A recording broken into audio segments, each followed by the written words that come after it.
What's the gospel? Put it in a sentence. The gospel is the news that Jesus Christ, the righteous one, died for our sins, rose again, eternally triumphant over all his enemies, so that there is now no condemnation for those who believe, but only everlasting joy. That's the gospel. Hello, friends, and welcome back to another episode of the Post Podcast. This is where we aim to tackle post-racing questions regarding the Christian faith. My name is Toye Akinoso. I'm your host, and I'm joined by the one and only MT Omani. So today's question is Christianity the white man's religion? So this is a question that's often asked by a lot of Christians, and it really comes up when we look at the slave trade, where millions of Africans were transported across the Atlantic to be sold as property, and this was kind of largely coordinated by individuals who would call themselves Christians and would use the Bible to justify their actions. So, MT, is Christianity the white man's religion? Yeah, so this is obviously a historical question, and as such, there's a lot that could be written about this, and I actually do think, oddly enough, that the best way to address this question is through a written piece, because there the full weight of evidence and examples can be laid out for us to listen. If I started running through articles right now and sharing with you what I've been taught and just in general information about this topic, well, to the casual listener, it would become overwhelming very quickly, because there's just a lot to read and a lot to think about. There's lots of different books, there's different perspectives, right? But for the most part, what I'll do through this podcast is give us a very, try to point out our research, if you like. That way, we have some things to think about. Well, the question is answered very simply. No, Christianity belongs to nobody. The idea of Christianity is that we have a God that can't be contained, that we can't put in a box. There's desire to make himself known through Jesus Christ. And so it doesn't belong to anybody, whether you're white, whether you're black, whether you're Gentile, whether you're Jew, whether you're male, whether you're female. You're all saved. We're all saved the same way. In many ways, Christianity is the true and only egalitarian religion where we all have access to God in the same way, and there are no hierarchies as such. There may be those who desire to serve, but again, there's still no hierarchy. There's no brownie points for proximity and stuff like that. Now, folks who say the Christianity is the colonizer's religion and who use what you just spoken about, this idea of the transatlantic slave trade and I guess the empire and the movement of French forces, British forces, and German forces into places in Africa, to say that they bought religion and in fact, the Catholic Church, set the context for. I get that. But let's go way back before we go, because that's just recent history, for want of a better term, right? First century Palestinians were not were not white; they were Jews, right? So folks who actually had experiences with Jesus, right? They weren't white, right? There's no historical or biblical ground for saying that Christianity somehow began with white people, because it just didn't. It just didn't. Abraham, the founder of the nation, right? Was from what's now modern day Iraq, right? The area was the location of Babylon, which originally settled Nimrod, the son of Cush, who was African. The area of Cush now represents, Sudan, Ethiopia, southern Egypt.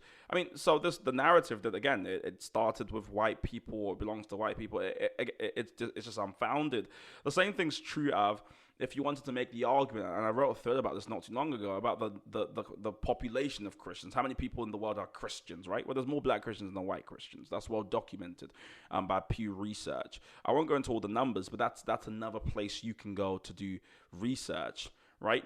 So we've established that, that Jews were not white, that Jesus was a Jew, we've established that Jews are not white, and then since Jesus was a Jew, there is no reason to believe the popular depiction we see of Jesus in film of him, like, blonde hair, blue eyes. That's obviously not true. That's just how Europeans have presented Jesus. The Jesus we see on the TV is, for the most part, a European invention.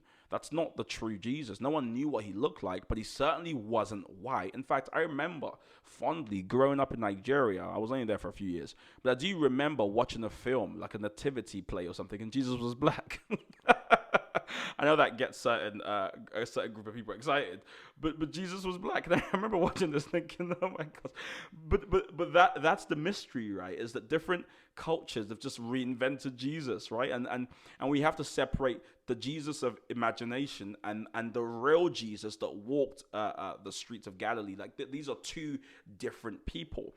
And we all can invent Jesus to suit our own liking, but for the most part, he was a Jew that lived in first century Palestine, and therefore probably looked like a Jew from first century Palestine. Now, away from this, another point that's been well documented, I think, is the idea that Christianity didn't come to Africa via slave masters. Even though there were different practices, Africa did have a large Christian population that goes back to the very beginning of Christianity. In Acts, we saw that the first non-Jew convert was actually an Ethiopian eunuch, right? Who was the treasurer for Queen Candace, the Queen of Ethiopians. You can read about this in Acts 8. So it's true that before white Christians came and in some cases did preach, right? Let's not pretend they did not preach. They did preach, right? But oftentimes they preached to an already existing population of Christians, right? And also, folks have often sullied the Christian message and perverted it with their own purposes, so as to, like I said, set the context for empire, imperialism, or just to even build a moral case for the pillaging of resources that we saw, and the pillaging for artifacts and stuff like that. So my hope is that some of these little points I'm making will angle and point your research, but it is something that must be closely paid attention to.